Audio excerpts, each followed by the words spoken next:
നമസ്കാരം സുഹൃത്തുക്കളെ.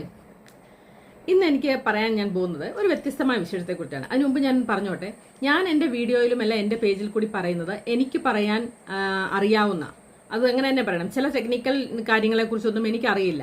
അറിയാൻ മേലാത്ത കാര്യങ്ങൾ ഞാൻ പറഞ്ഞ് വെറുതെ വഷളാക്കി ഈ എൻ്റെ വീഡിയോസ് കാണുന്നവരെ ഒരു ചോദ്യചിഹ്നമായിട്ട് നിർത്തേണ്ട അല്ലെങ്കിൽ ഒരു കൺഫ്യൂഷനിൽ എത്തിക്കേണ്ട കാര്യമൊന്നും ഞാനില്ല. അപ്പം എനിക്കറിയാവുന്ന, ഞാൻ അത്ര വലിയ അറിവുള്ള ആളൊന്നുമല്ല. അപ്പം എൻ്റെ അറിവിൽ എനിക്ക് ശരിയെന്ന് തോന്നുന്ന കാര്യങ്ങളാണ് ഞാൻ പറയുന്നത്. അത് അറിയാത്ത കാര്യങ്ങൾ ഞാൻ കുറച്ച് ഗൂഗിളിൽ സെർച്ച് ചെയ്തും അല്ലെങ്കിൽ ഒക്കെയാണ്, അല്ലെ വീഡിയോസൊക്കെ സെർച്ച് ചെയ്ത് അറിഞ്ഞിട്ടാണ് ഞാൻ പറയുന്നത്. അതുകൊണ്ട് തന്നെ ഞാൻ പറയുന്ന കാര്യങ്ങളിൽ കള്ളത്തരമൊന്നും, എൻ്റെ അറിവിൽ കള്ളത്തരങ്ങളൊന്നും ഞാൻ പറയാറില്ല. അപ്പം ചിലർ വന്നിട്ട് ഇതിനെക്കുറിച്ച് പഠിച്ച് ഇതുപോലെയാണ് വീഡിയോ ചെയ്യേണ്ടതെന്നൊക്കെ പറഞ്ഞ് എനിക്ക് മെസ്സേജ് വരുന്നുണ്ട്. പക്ഷെ ഞാനാണ് അത് മനസ്സിലാക്കുക ആദ്യം. എനിക്ക് മറ്റൊരാളായിട്ട് തീരാനോ അല്ലെങ്കിൽ മറ്റൊരാൾ ചെയ്യുന്ന പോലെ അവരുടെ സബ്ജക്റ്റ് എടുത്ത് ചെയ്യാനോ എനിക്ക് സമയപരിമിതികളുണ്ട്. എൻ്റെ താല്പര്യങ്ങൾ വേറെയാണ്, ഞാൻ വേറൊരാളാണ്. അതൊക്കെ മനസ്സിലാക്കിയിട്ട് വേണം നിങ്ങൾ എൻ്റെ വീഡിയോ ചെയ്യാൻ, കാണാൻ. അപ്പം നിങ്ങൾക്ക് എൻ്റെ വീഡിയോ ഇഷ്ടമില്ലെങ്കിൽ നിങ്ങൾക്ക് മാന്യമായ കമൻറ്റ് ഇടാം. മോശമായ കമൻറ്റ് ഇടുന്നവർക്ക് അതിലും മോശമായ കമൻറ്റ് ഞാൻ തിരിച്ചിടുകയും ചെയ്യും. അതിനകത്ത് സംശയമൊന്നും വേണ്ട. പിന്നെ തീരെ സഹിക്കാൻ വയ്യാതെ വരുന്നു എന്ന് കാണുകയാണെങ്കിൽ ഞാൻ ബ്ലോക്ക് ചെയ്ത് ഒഴിവാക്കുകയും ചെയ്യും. അതിനകത്തും സംശയമൊന്നും വേണ്ട.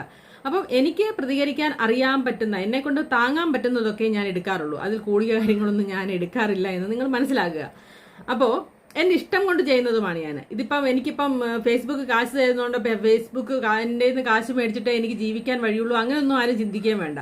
ഫേസ്ബുക്ക് എനിക്ക് കാശ് തന്നില്ലെങ്കിലും ഞാൻ ഈ വീഡിയോ ചെയ്യും. ആൾക്കാർ കാണാൻ, കുറച്ച് പേരെങ്കിലും ഒരാളെങ്കിലും എൻ്റെ വീഡിയോ കാണാനുണ്ടെങ്കിൽ ഞാൻ വീഡിയോ ചെയ്യുകയും ചെയ്യും. അതെനിക്ക് ഇഷ്ടമുള്ളത് കൊണ്ടാണ്. അത് എന്തുകൊണ്ടാണെന്ന് ഞാൻ നിങ്ങളോട് നേരത്തെ എൻ്റെ വീഡിയോയിൽ പറഞ്ഞിട്ടുണ്ട്. കാരണം എനിക്കൊരു ഈ ന്യൂസ് റീഡറൊക്കെ ആവാൻ ഭയങ്കര ആഗ്രഹമായിരുന്നു. അതൊന്നും നമ്മൾ അതിനെക്കുറിച്ചൊന്നും ഫോക്കസ്ഡ് ആയിട്ട് പോകാത്തതുകൊണ്ട് ആകാൻ പറ്റിയില്ല എന്നേ ഉള്ളൂ. അല്ലാതെ നമുക്കതൊന്നും വലിയ എത്തിപ്പെടാൻ പറ്റാത്ത കടമ്പയാണെന്നൊന്നും ഞാൻ വിചാരിക്കുന്നില്ല. പക്ഷെ ഫോക്കസ്ഡ് അല്ലായിരുന്നു, ഞാൻ അതിനകത്ത് ഫോക്കസ്ഡ് അല്ലായിരുന്നു. അതുകൊണ്ട് എനിക്ക് ആവാൻ പറ്റില്ല. പക്ഷെ ഇപ്പം എനിക്ക് ഈ രീതിയിൽ എനിക്ക് ചെയ്യാൻ പറ്റുന്നുണ്ട്. എനിക്ക് എൻ്റെ സ്വാതന്ത്ര്യമുണ്ട്, എനിക്ക് പറയാനുള്ള സ്വാതന്ത്ര്യമുണ്ട്, എനിക്ക് എൻ്റെ സമയത്തിനുള്ള സ്വാതന്ത്ര്യമുണ്ട്. അങ്ങനെ എല്ലാം കൊണ്ടും ഞാൻ ഇതിൽ സ്വതന്ത്രമായിട്ട് ചെയ്യുന്ന ഒരു കാര്യമാണ്. അപ്പോൾ ആരും എന്നെ ഇങ്ങോട്ട് ഉപദേശിക്കാൻ വരണ്ട, നീ ഇതിനെ നോക്കി ഇത് പോലെ ചെയ്യാൻ നോക്കൂ. അതുപോലെ എനിക്ക് എൻ്റെതായ പരിമിതികളുണ്ട്, അതനുസരിച്ച് എനിക്ക് ചെയ്യാൻ പറ്റുള്ളൂ.